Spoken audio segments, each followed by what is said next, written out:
안녕하세요. 클래식 갤러리 박지윤입니다. 우리는 살아가면서 참 여러 가지 소리를 듣게 되죠. 그 소리의 아름다움과 그 안에 담긴 과학적인 이야기들을 재미있게 체험해 볼 수 있는 곳이 있다고 하는데요. 바로 인천 강화도에 위치한 소리체험 박물관입니다. 이곳에서는요, 동서양의 다양한 악기 연주는 물론이고요. 다양한 음향 기구를 통해서 소리를 보다 재미있게 체험해 볼 수 있다고 하네요. 그러고 보면 우리의 귀는 눈보다 더 넓고 많은 세계를 체험하게 해주는 것이 아닌가 합니다. 오늘도 수많은 명곡과 함께하는 클래식 갤러리를 통해서 보다 아름다운 세계로 여러분 안내해 드릴게요.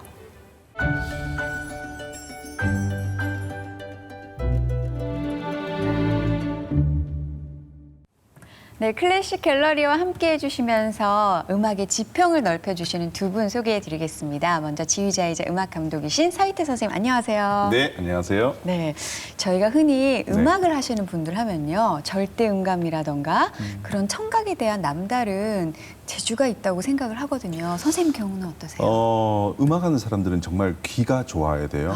그러니까 우리가 일반적으로 음악하는 사람들의 스펙 그러면은 네. 기술이겠죠, 물론. 뭐 악기를 연주하는 테크닉이 필요하겠는데 그 테크닉보다도 더 중요한 것은 좋은 귀를 가지고 좋은 음을 듣고 또 그 좋은 음을 만들어내는 그게 더 중요한데 일반적으로 청각이라 그러면 절대 음감과 상대 음감으로 나눌 수가 있어요. 절대 음감은 그야말로 음표에 쓰여 있는 음을 그대로 듣는 거예요. 그런데 상대 음감이라는 것은 네. 어떤 소리를 기준으로 해서 3도 위에는 미고 또 단 3도 위에는 미 플랫이고 4도 위에는 파고 이렇게 계산적으로 음을 듣는 것을 상대 음감이라고 하는데 네. 그래서 어떤 게 더 중요하고 덜 중요한 건 아니지만 하여튼 음악하는 사람들은 정말 좋은 귀를 가져야겠다. 네. 그것은 뭐 불변의 진리죠. 네, 저는 확실히 절대 음감은 아닌 것 같습니다. 네.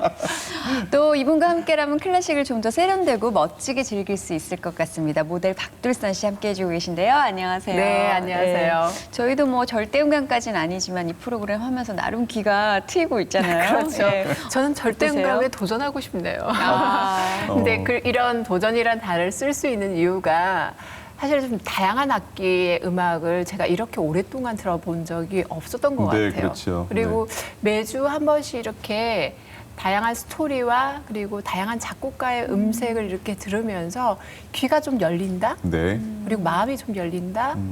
이렇게 하면서 조금 소리에 좀 민감해졌어요. 네. 실질적으로. 그래서 이렇게 지나가는 뭐 노래소리라든지 이런 거 들으면 굉장히 귀를 기울이게 되는 그렇죠. 그 습관이 네. 생기는 것 자체가 참 좋은 것 같아요. 네. 저희는 뭐 상대 음감이라도 도전해 보는 걸로. 그럼요. 자기 네. 생활 속에서 이 소리를 즐기는 게 굉장히 좋더라고요. 그럼요. 네, 저희가 뭐 음감까지는 아니더라도 마음이 열렸다면 클래식 갤러리와 함께 하신 시간들이 충분히 의미가 있지 않을까 생각을 해봅니다. 어떻게 보면요, 이 귀라는 것이, 청각이라는 것이 누군가의 이야기를 경청해야 되고 네. 또 소통할 수 있는 통로잖아요. 네. 그런 의미에서 아주 오늘도 여러분과 저희가 소통하는 시간이 될 수 있을 것 같습니다. 오늘은 또 어떤 음악 경청하면서 어떤 작곡가의 스토리를 듣게 될지 기대가 되네요. 네. 어떤 곡인가요? 우리가 일반적으로 현악기라고 하면은 바이올린 또 첼로 네. 이 악기들은 굉장히 많이 대하게 되는데 현악기 중에서 비올라, 네. 콘트라베이스는 그렇게 자주 대하지를 못하잖아요. 그렇죠. 그래서 오늘은 우리가 좀 그런 그 중에서 비올라라고 하는 악기 굉장히 매력 있는 악기거든요. 네. 먼저는 바로크 시대 작곡가인데 텔레만이라고 하는 독일 출신의 작곡가의 곡을 한번 들어보겠고요. 비올라 협주곡 G 장조의 2악장인데 일반적으로 그 협주곡의 2악장은 좀 느린 악장으로 우리가 잘 알고 있는데 네. 이 곡은 또 독특하게 2악장이 알레그로 빠르게입니다. 빠르게. 네. 텔레만의 아주 독특한 그 바로크 음악을 한번 감상해 보시죠. 네, 텔레만이라는 작곡가도 좀 기대가 되고요. 네. 비올라 연주, 바이올린과는 또 다른 어떤 매력을 느끼게 될지 함께 감상해 보겠습니다. 텔레만의 비올라 협주곡 지장조 2악장 알레그로 연주자 임요섭님의 연주로 함께 감상해 볼게요.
네, 텔레만의 비올라 협주곡 지장조 2악장 알렉으로 함께 들어보셨는데요. 빠르게 풍의 곡이어서 그런지 좀 경쾌한 느낌이 경쾌하죠. 나고요. 네, 네. 바이올린보다는 약간 묵직한 듯하면서 그게 또 그렇게 무겁지 않게 다가오는 것 같아요. 그렇습니다. 예.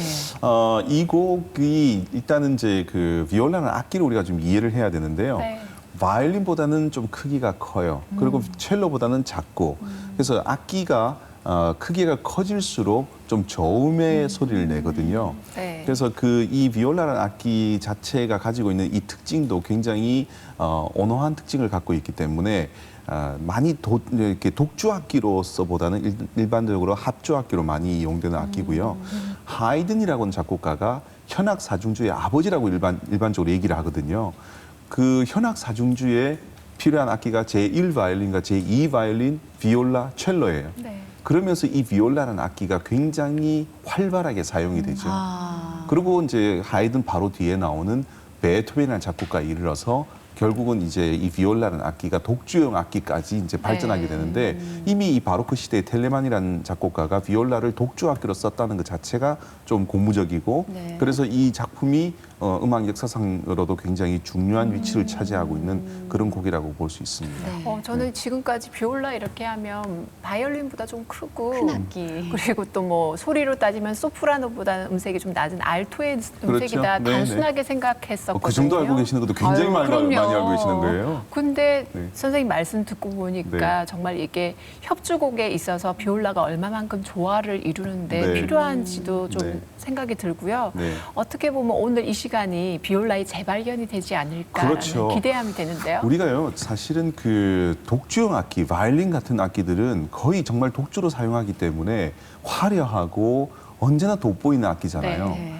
그런데 이 비올라라는 악기가 없이는 바이올린의 소리가 굉장히 공허하게 들릴 때가 있어요. 돋보일 수가 없군요. 그럼요. 현악 사중주 또는 현악 앙상블에 있어서 이 내성부가 확실하게 채워지지 않으면 이 전체적인 느낌을 얻을 수가 없어요. 네. 그래서 이 비올라는 악기가 자기가 두드러지지는 않지만 자기 역할을 통해서 음악의 분위기를 확 바꾸는 그래서 굉장히 중요한 악기예요. 네. 이야기 듣고 보니까 우리가 신앙생활 하면서 네. 비올라 같이 살아야 맞아요. 되겠다라는 네. 그래서 생각이 오늘 들어요. 제가 굉장히 중요한 시간이라고 저는 생각이 되거든요. 우리를 낮추어서 우리를 통해서 재발견되어지는 신앙생활 또는 하나님 이런 것들이 우리의 삶에 지금 필요한데 그런 의미에서 이 비올라는 악기는 우리 기독교인들이 가져야 되는 마음 자세와 같은 악기라고 저는 생각해요. 네, 스스로를 낮춤의 미학이 그렇죠. 돋보이는 악기 네. 비올라. 정말 비올라의 재발견 시간 함께하고 계신데요. 저희가 이 텔레만이란 작곡가에 대해서는 잘 못 들어본 것 같아요. 네. 바로크 시대라고 얘기해 주셨는데 바로크 시대하면 뭐 바흐, 핸델 이 정도만 네, 떠오르거든요. 네. 어떤 삶을 살았던 작곡가인가요? 텔레만이라고 하는 작곡가는요. 일단 그 기네스북에 올라 있는 가장 많은 곡을 작곡한 작곡가예요. 아, 모든 작곡가를 네, 모든 통틀어서요? 작곡가를 통틀어서 가장 많은 곡을 작곡했다고 나와 있는 사람이 네. 텔레만이라는 작곡가거든요.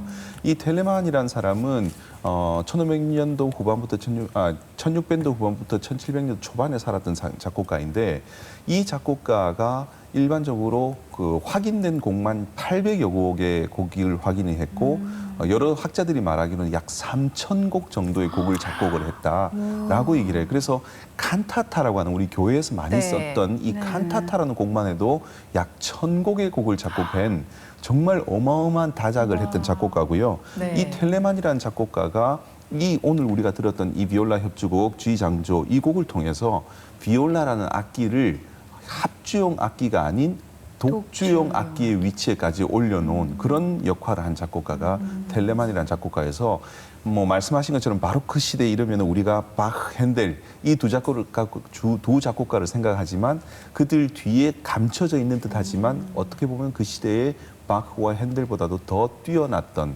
작곡가가 바로 텔레만이라는 사람입니다. 저희가 교과서에서는 바흐, 핸델까지밖에 못 배웠지만 그렇죠, 네. 음악사적으로 볼 때 곡수도 그렇고요. 비올라라는 악기를 독주용으로 올려놨다는 네. 것만으로도 참 네. 의미가 있는 그런 역사적인 그럼요. 인물이네요. 예, 그리고 이제 이 텔레만이라는 작곡가는 또 그 한 가지는 굉장히 장수를 했던 작곡가예요. 당시 지금 바로크 시대를 우리가 얘기를 하고 있는데 지금부터 약 300년쯤 전이죠. 그 당시 평균 수명은 약 40세 정도가 평균 수명 수명이었다고 얘기를 하는데 텔레만은 86세를 살았어요. 이미 그 시대에. 이 시대에도 네. 장수인데. 이 시대에도 장수라고 장수죠. 할 수 있는 생을 살았고요. 이 텔레만은 86세를 살면서 정말 많은 곡을 작곡을 했고 81세까지 왕성한 작품 활동을 했다고 하니까 그래서 이제 우리가 지금 흔히 얘기하는 교회적인 칸타타 곡을 1000곡 이상을 작곡해서 이 사람에게 붙여진 닉네임이 작곡 공장이라는 그런 닉네임이 붙여질 만큼 이 사람은 정말 많은 곡을 작곡을 했어요. 네. 네. 뭐 작곡 공장이라는 별명이 붙여질 정도면 네. 그의 부지런함이나 성실성은 뭐 표현하지 않아도 여러분이 느끼실 텐데요. 그 성실함의 밑바탕에 신앙이 있지 않았을까 네. 하는 생각이 들어요. 그래서 네. 보면 남긴 작품 가운데 순환곡들이 또 있다면서요. 순환곡도 많죠. 순환곡을 무려 46곡의 순환곡을 썼는데 와. 비교되는 같은 시대에 바흐라는 사람이 4곡의 순환곡, 파시온이라고 하는 곡이거든요. 4곡의 순환곡을 쓴 거에 비하면 굉장히 많은 작품이라고 할 수 있죠.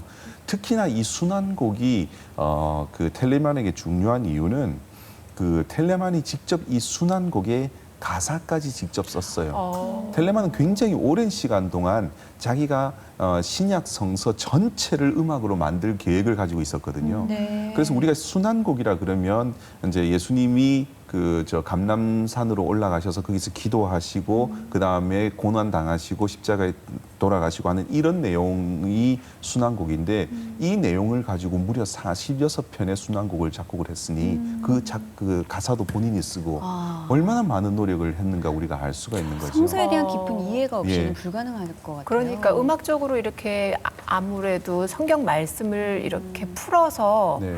감성을 불어넣어서 만들었다는 것 자체만으로도 정말 탁월한데 네. 더 궁금한 건 텔레만이 정말로 이 순환곡뿐만 아니라 다른 곡들에도 네. 하나님에 대한 그 관계나 말씀이 들어가 있을 것 같아요. 이분은 정말 86세로 타계하시기 전까지 정말 많은 작품을 썼는데 그 중에도 보면은 오라토리오 곡들이 굉장히 많이 있어요. 그 중에 그리스도의 죽음이라고 하는 오라토리오도 있고 또 81세에 뭐 가기 전에 이제 메시아라고 하는 우리가 핸델의 메시아 주로 알고 네. 있지만 텔레만의 메시아도 있고요. 81세에 지었던 작곡했던 심판의 날이라는 곡도 있고 그 중에서도 텔레만 곡 중에 가장 큰 백미라고 하는 곡은 우상을 없애라라는 곡이 있어요. 그 곡도 텔레만의 아주 백미에 해당되는 그런 유명한 곡이어서 텔레만의 곡은 굉장히 종교적인 색채를 띠고 있는 곡들이 정말 많다고 생각하시면 되겠습니다. 네. 근데 텔레만의 이런 많은 곡들에 대해서 저희가 설명을 듣고 있는데 재미있게도요. 식탁 음악이라는 이름이 붙은 곡이 네. 있다면서요. 식탁 음악은 식사 전에 부르는 음악인가요? 근데 그렇게 해석하는 게 맞아요, 사실은. 틀린 게 아니고요. 타펠 무직이라고 얘기를 해요. 그 식탁, 무직이요? 타펠 무직이라고 얘기를 하는데 식탁에 둘러앉아서 사람들이 듣는 음악이 식탁 음악이에요.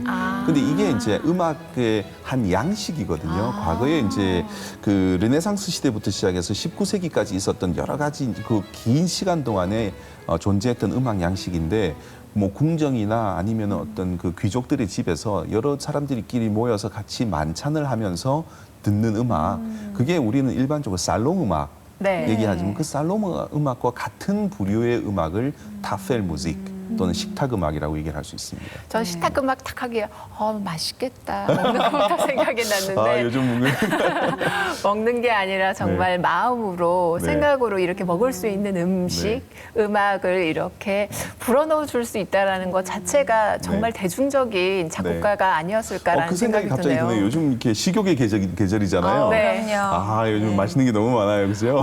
음악도 맛있게 먹어야 되겠어요. 그러니까 그런 음악을 그런 식사 시간을 이렇게 즐기면서 네. 타펠 무직 또는 식탁 음악을 한번 검색해 보면 어떤 음악들이 있다 이런 게 나오실 거예요. 그래서 그런 음악을 한번 찾아서 틀어놓고 내가 식사를 즐겨 보면은 내가 르네상스 시대의 귀족의 삶을 사는 것 아닌가 이런 느낌을 받지 않을까요? 괜찮은 경험일 것 같네요. 한번 해보시는 네. 것도 괜찮을 것 네. 같아요. 네. 오늘은 저희가 그 텔레만의 많은 음악들 가운데 비올라로 솔로 네. 연주를 했던 비올라 협주곡 지장조 2악장을 들려드렸지만요. 그의 인생을 들여다보면 성실성과 하나님을 향한 그런 정해야 말씀에 대한 그런 연구가 돋보이는 삶이 아니었나 싶고요. 자, 이어서 저희가 들어볼 곡도 역시 비올라 곡이겠죠. 네, 비올라 곡인데요. 뭐 여러 가지 악기로 충분히 연주할 수 있는 곡인데 비올라의 연주를 한번 들어보려고 하는데요. 엘가라고 하는 작곡가 혹시 들어보셨어요? 네. 들어봤죠. 네, 영국을 대표하는 작곡가 엘가 이후에 정말 굉장히 오랜 기간 동안 영국을 대표하는 작곡가가 없었어요. 그래서 엘가라는 작곡가는 영국의 정말 국민주의 음악가라고 볼 수 있는데 엘가의 음악 중에 아침의 노래라는 곡이 있어요. 그 곡을 또 한번 감상해 보시면 어떨까요? 저희가 익히 알고 있는 엘가의 그 음악들과 어떤 느낌이 좀 비슷한 점이고 또 다른 점일지 기대하면서 들어보겠습니다. 비올라를 통해 만난 엘가의 작품 어떨까요? 비올리스트 임요선님의 연주로 아침의 노래 감상해 보겠습니다.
네, 임요섭님의 연주로 만나본 엘가의 아침의 노래. 저희가 익히 알고 있는 엘가의 노래는 저는 좀 사랑스럽다라는 네, 생각이 네. 있었거든요. 근데 이 곡도 뭔가 사랑스러우면서도 약간의 서정적인 느낌도 있고요.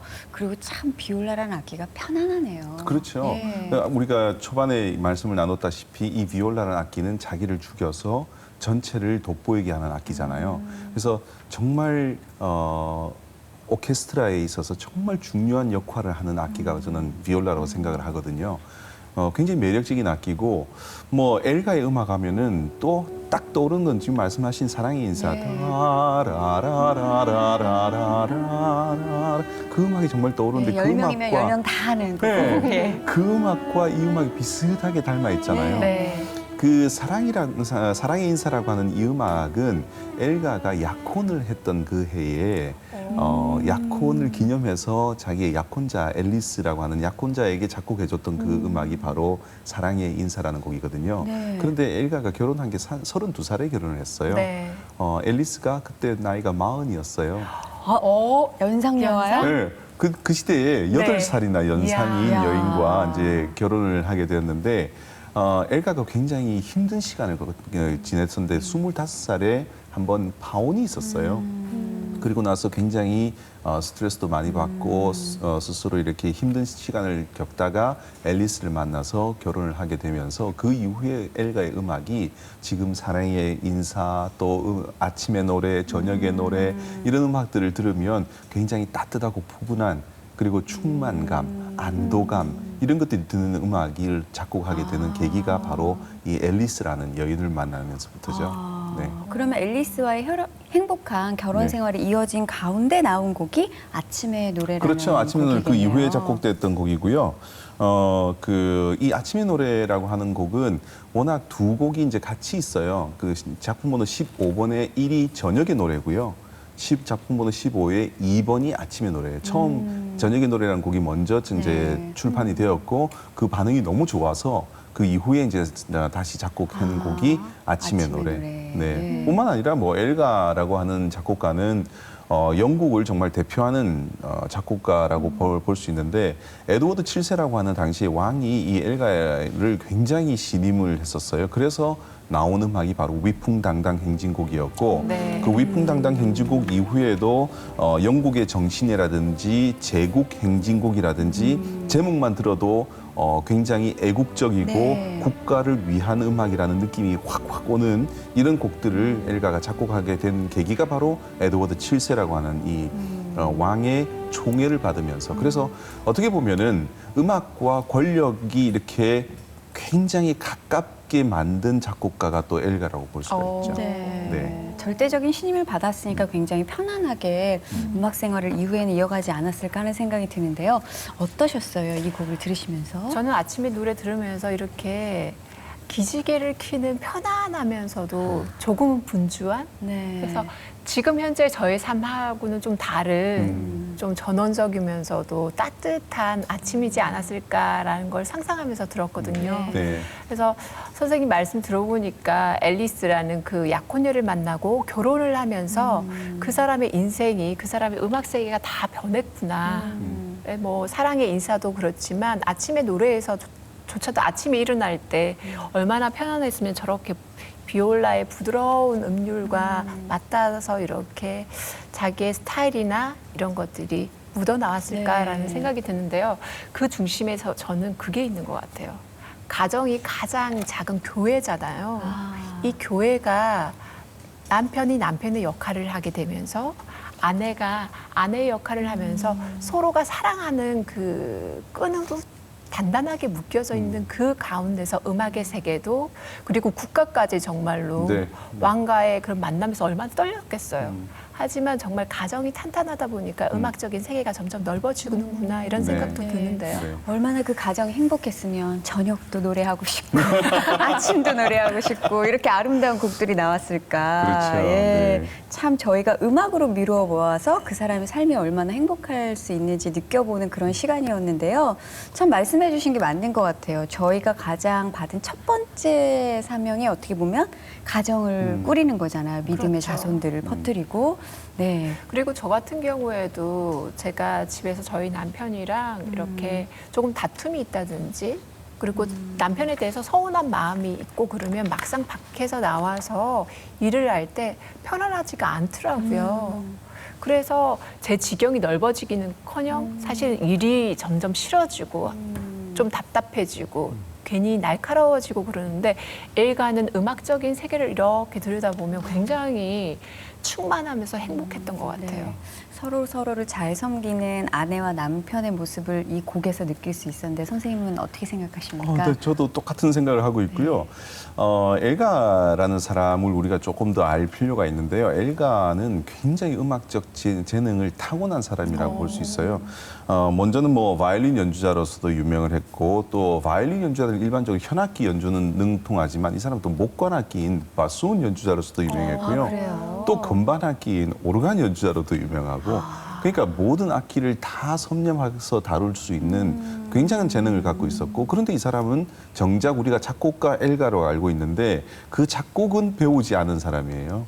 정식 수업을 작곡 수업은 받았지 않았지만 그럼에도 불구하고 훌륭한 곡을 작곡해내는 그런 정말 음악적 재능을 갖고 있는 그 뭐 선대부터 이렇게 타고난 그런 음악가라고 볼 수 있어서 그런 그 자기의 그 재능을 여러 가지 이제 뭐 종교 작품에도 정말 많이 담았기 때문에 엘가라는 작곡가도 우리가 그 교회 음악적으로는 굉장히 중요한 작곡가라고 볼 수 있습니다. 왜냐하면은 이 엘가라는 사람이 신약 우리가 조금 전에 우리 텔레만이라는 작곡가도 네. 그 교회 그 순환곡을 46곡을 작곡하면서 신약의 스토리를 전체 음악으로 만들고 싶어 했던 그런 사람이라고 얘기를 했는데 엘가 또한 그렇습니다. 똑같은 생각을 갖고 있었고요. 예. 신약 성경을 전부를 음악으로 이제 만들려고 했는데 그 음악학자인 토웅이라는 사람이 있어요. 이 사람이 이런 얘기를 합니다.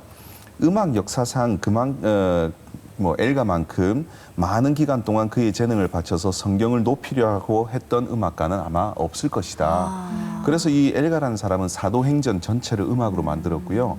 또 하나님의 왕국이라고 하는 대작들을 통해서 음악과 교회의 이야기, 성서의 이야기를 접목시켰던 사람인데 엘가가 이제 이 사도행전을 음악으로 만들면서 이 음악을 이미 어렸을 때부터 나는 그 음악을 쓰기 위해서 계획을 세워왔다는 얘기를 하고 있고 이 작품을 쓰고 나서 거기에 보면은 서문을 달았는데 그 서문의 내용에 그 얘기가 나와요. 사도들의 부르심과 그들의 가르침, 그들의 임무, 그리고 이방인들을 위한 교회 설립에서 절정에 이르는 그들의 사명을 포함하는 오라토리오를 작곡하는 것은 나의 오랜 소원이었다. 라고 적고 있거든요. 그러니까 이 사도행전, 사도들의 그런 행적들을 음악으로 만드는 것이 어린 시절부터 본인이 갖고 있던 그런 소원이었다고 얘기할 만큼 이 사람은 또 교회의 음악에 있어서 정말 빼놓을 수 없는 그런 작곡가라고 볼 수 있습니다. 네.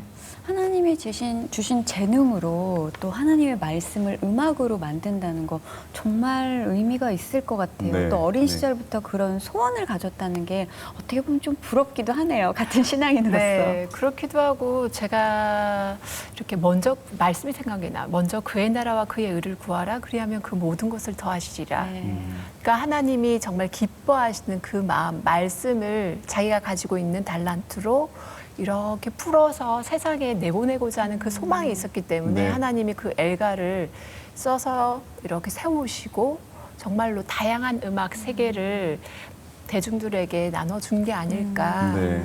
그렇게 생각이 들고요. 그 덕분에 지금 우리가 이렇게 엘가의 음악을 정말 사랑의 인사 같은 경우는 전 세계인들이 거의 다 아는 그렇죠. 그런 명곡이 되었고 위풍당당 행진곡은 전 세계 국가 원수들이 다 입장할 때 그 음악을 쓸 만큼 정말 위대한 정말 높이 들어서 사용된 그런 작곡가가 되지 않았을까요? 네, 그리고 또 이제 사도행전이나 뭐 하나님의 왕국이라는 이런 곡들은 사실 저는 조금 못 들어봤어요. 네.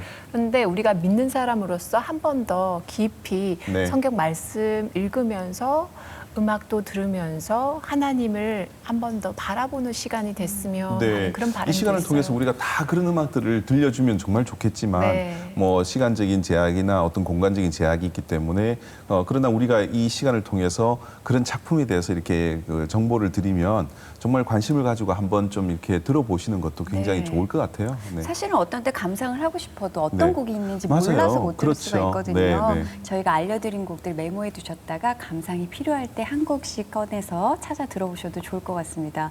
오늘은 정말 새로운 발견의 시간이 아니었나 싶어요. 엘가만 해도요. 위풍당당이나 사랑의 인사 정도만 저희가 알고 있었는데요. 이렇게 아침의 노래라는 새로운 사랑스러움을 주는 곡이 있다는 것도 알게 됐고 그 속에 숨어있는 엘가의 아내에 대한 헌신, 가정에 대한 사랑, 또 그 믿음을 바탕으로 성서를 음악으로 표현하고 싶었던 그의 신앙심도 배웠던 의미 있는 시간이었습니다.